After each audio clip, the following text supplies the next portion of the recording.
Est-ce que le marché des rédacteurs web est devenu illisible? Certains pensent qu'il faut absolument baisser les prix depuis que l'IA est arrivée, d'autres pensent qu'au contraire il faut monter en gamme, que c'est ce qu'il faut faire, certains parlent de disparition du métier, d'autres parlent d'une montée en valeur, bref, tout le monde a sa petite théorie, mais personne ne sait, et finalement quand on regarde un petit peu, que ce soit les réponses de l'enquête sur laquelle on travaille, je vous ai mis les liens, participer à cette enquête, c'est une étude de marché communautaire, tous les rédacteurs web sont en train de se mobiliser pour essayer de trouver des nouvelles voies et des réponses qui sont sûres. Donc allez-y, regardez, je vous donne un peu des infos en avant-première là, mais participer, c'est encore d'actualité. Donc quand on regarde les résultats de cette enquête ou quand on interroge un peu les clients, on se rend compte qu'en fait, ce qui ressort, c'est surtout de l'énorme confusion de tout ça. Et vraiment, cette confusion, elle n'est pas que psychologique, elle est aussi très économique.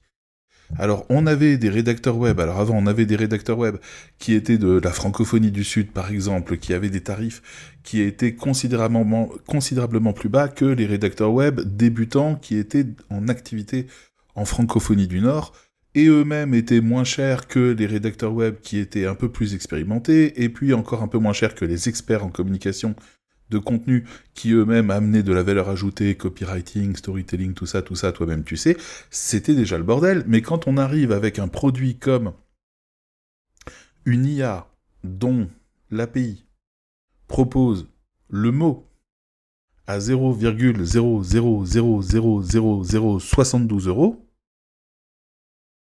bah là, il n'y a plus rien en fait. Là, on a une concurrence qui vient d'arriver, qui vient de tout annihiler. On parle de 20 euros pour un abonnement à volonté pendant un mois.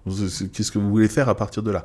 Donc bref, le marché s'étend de 1 à 5 000 en termes d'échelle, entre les meilleurs et l'IA, tout en bas, qui est meilleur ou pas, ça dépend beaucoup des mains dans lesquelles elle est.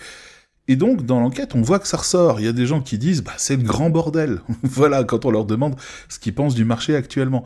Il y en a d'autres qui disent que c'est mitigé, que c'est assez changeant, qu'on sait plus où on va. Il y en a un autre qui dit, je sais juste plus comment me positionner. Et pour finir, il y en a un qui dit carrément que c'est le flou artistique total, je ne sais plus à qui parler, ni même quoi proposer. Je ne sais plus. Et pendant ce temps, les entreprises, elles investissent. Alors elles investissent de deux manières. D'abord, elles investissent très concrètement dans leur structure, avec un investissement de 30 à 40 milliards qui a eu lieu sur l'année précédente, depuis le début, sur l'investissement dans l'IA, l'implémentation de l'IA, avec un taux de résultat de seulement 5%, c'est-à-dire seulement 5% de ces entreprises sont satisfaites et considèrent qu'elles ont récupéré leur argent en termes d'investissement. Alors là-dedans, on a de tout, hein. On a les IA automatiques, les agentiques, on a les IA structurelles qui participent, qui sont formées et fine-tunées spécialement pour les projets, on a les IA qui sont juste mises à disposition pour chacun des participants via des plateformes locales, ou alors sur Azure, c'est-à-dire sur des serveurs à distance réservés en cloud, etc. Donc c'est des budgets, ça coûte cher, et ça permet de garder un petit peu les informations, parce que vous savez qu'il y a un problème de sécurité avec les IA publiques. Donc voilà, ça c'est des gros investissements. Mais en même temps, on a aussi un autre marché qui existe, qui est que tous les employés, quasiment 90% des entreprises, ont une partie de leurs employés qui utilisent l'IA sans en parler à leur patron. Donc qui l'utilisent pour produire leurs comptes à eux, les comptes gratos, les trucs comme ça. Donc en fait, il y a des fuites de données partout, mais à côté de ça, il y a aussi ce shadow IA qui est une présence fantomatique de l'IA à l'intérieur des entreprises. Et que le patron le veuille ou pas, voire même c'est le forfait du patron qui partage. Donc c'est compliqué, les budgets rédaction ont tous été coupés, l'IA est massivement adoptée, les résultats sont pas là pour les entreprises, pour la plupart du temps, voire même ça devient problématique, et on pourrait se dire déjà là c'est vraiment le bazar, on est d'accord, mais c'est pire que ça, c'est-à-dire que les clients eux-mêmes ne savent même pas s'ils font un bon travail ou pas avec les IA. Ils arrivent même pas à déterminer ça de leur propre côté. Combien de fois, nous, on corrige et nous, on rattrape les articles et les contenus que les clients mettent en ligne après avoir utilisé l'IA? Toi-même, tu sais.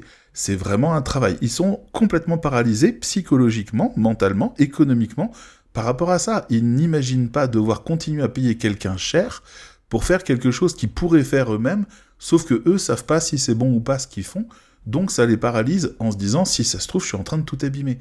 Et ils sont coincés. Ils sont dans cet énorme point d'interrogation de est-ce que j'y vais, est-ce que j'y vais pas, qu'est-ce que je fais, comment je dois produire, pas produire, etc., etc. Et donc, on est un peu au milieu de tout ça, c'est une illusion paralysante. Alors, la question n'est pas forcément est-ce que le marché change ? Parce que le marché a changé, on est d'accord. Donc, le marché est devenu partiellement illisible. Mais finalement, est-ce qu'on comprend encore les règles de ce marché ? Est-ce qu'on sait ce qu'on paye quand on paye quelqu'un ? Est-ce qu'on sait ce qu'on achète quand on paye quelqu'un ? C'est vraiment quelque chose d'important, parce que les prix qui vont de 0,0000072 à jusqu'à 35 centimes pour le mot, pour un mot, et les clients qui produisent eux-mêmes le contenu sans même savoir si c'est bon ou pas, et qui sont un peu flippés de ça, la technologie qui a un impact incertain, on ne sait même pas si ça marche ou pas, si ça va fonctionner ou pas, tout ça, ça crée un marché qui ne se contente pas de changer, mais qui explose littéralement dans toutes les directions. Et pour ça, il faudrait en effet qu'on puisse savoir ce qui se passe. Et c'est là où je vous invite encore une fois à participer à cette enquête dont je vous ai parlé, parce que dans l'enquête, on va rassembler les questions et les témoignages de tous les rédacteurs web actuels pour pouvoir justement voir ce qu'ils ont vu, comprendre la synthèse.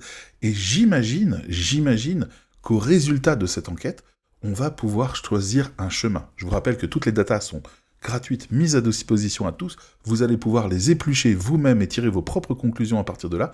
C'est un travail collectif que nous faisons et nous avons besoin de vous. Allez-y, maintenant, remplissez ce questionnaire si c'est pas déjà fait. Et si c'est déjà fait, likez, poussez cette vidéo, elle a besoin d'être soutenue, parce que plus il y aura de gens qui participeront à cette enquête, et plus on aura un résultat riche et précis sur ce qu'on doit faire dans ce marché devenu illisible.